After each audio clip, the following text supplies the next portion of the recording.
کہ کسی کے اوپر جن کا اثر ہے اور وہ جن جو ہے اسے زنا کے لیے مجبور کرتا ہے، اس کا کیا علاج ہے؟ اس کا علاج یہی ہے کہ رات کو جب سونے سے پہلے، جیسے نبی صلی اللہ علیہ وسلم اپنے آپ کو دم کیا کرتے تھے، سونے سے پہلے بستروں پر جاؤ، جو بھی جائے اس کو جھاڑ لیا کرو. یہ نبی صلی اللہ علیہ وسلم کا فرمان ہے. تم نہیں جانتے وہاں کون ہے، بتا دیا نا. اگر آپ بتا دیتے وہاں جن ہوئیں گے تو پھر تو لوگ بستر ہی چھوڑ دیتے. حکمت ہے نا. بسم اللہ کر کے بستر پہ بیٹھو، آیت الکرسی پڑھو، بقرہ کی آخری 2 آیتیں پڑھو، پھر اس کے بعد اخلاص فلق ناس پڑھ کے 3 بار. ایک بار پڑھا، ہاتھوں کو پورے جسم پہ ہاتھ پھیرنا ہے. پھر دوسری بار اخلاص فلق ناس پڑھو، پھر پھیرو، پھر تیسری بار پھیرو، پھر اللہ کے سپرد کر کے سو جاؤ. پھر واٹس ایپ پہ مت بیٹھو، ہاں جی.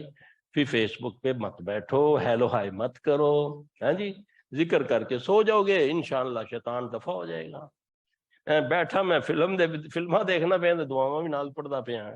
ادھر سلام پھیرا، ادھر نال ہی پوجو جو شیپ فیس بک تے شروع ہو گئے. اللہ کے بندو، تم کو کیا پتا تم نے کون سا عمل کیا ہے. اور نبی صلی اللہ علیہ وسلم نے فرمایا جب تک نماز پڑھ کے بندہ اپنی جگہ پر بیٹھا اللہ کا ذکر کرتا ہے، اس پر فرشتے آسمانوں سے کہتے ہیں اللہم اغفر لہ ورحمہ.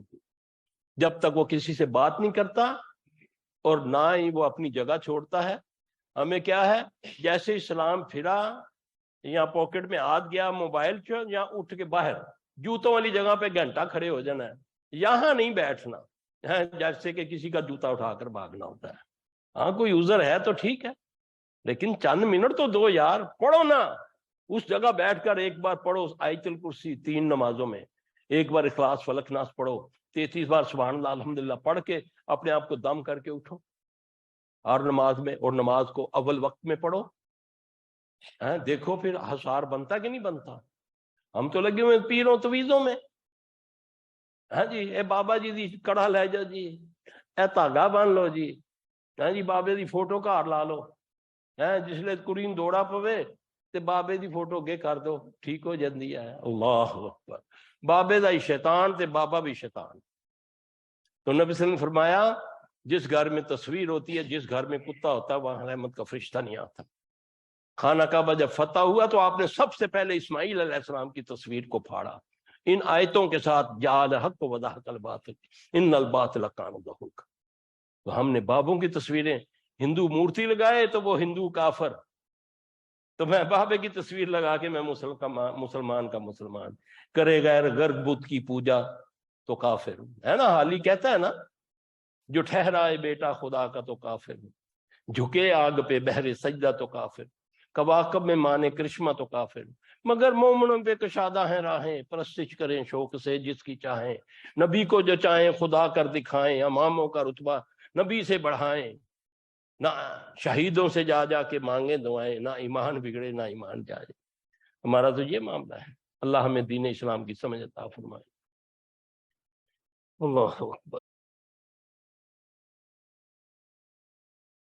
اعوذ باللہ من الشیطان الرجیم. اللہ لا الہ الا هو الحی القیوم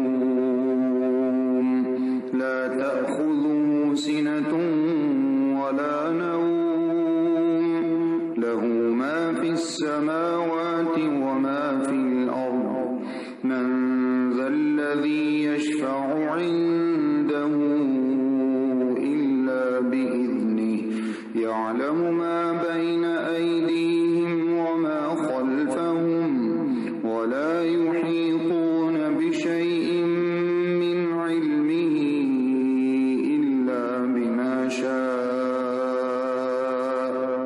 وسع كرسيه السماوات والأرض ولا يؤوده حفظهما وهو العلي العظيم.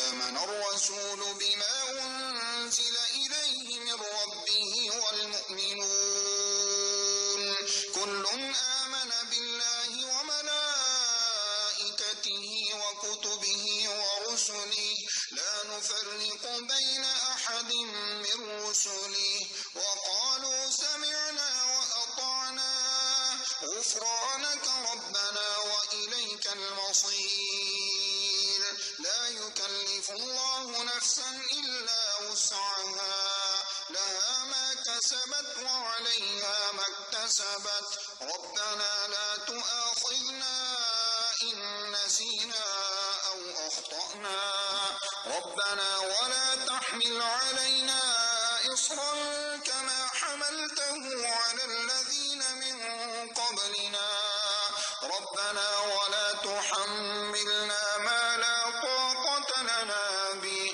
واعف عنا واغفر لنا وارحمنا أنت مولانا فانصرنا على القوم الكافرين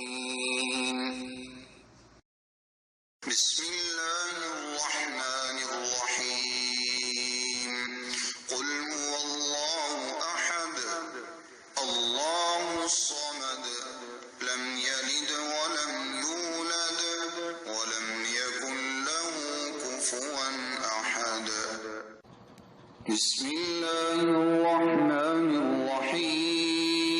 الرحيم قل أعوذ برب الفلق من شر ما خلق ومن شر غاسق إذا وقب ومن شر النفاثات في العقد ومن شر حاسد إذا حسد بسم الله الرحمن الرحيم قل أعوذ برب الناس ملك الناس إله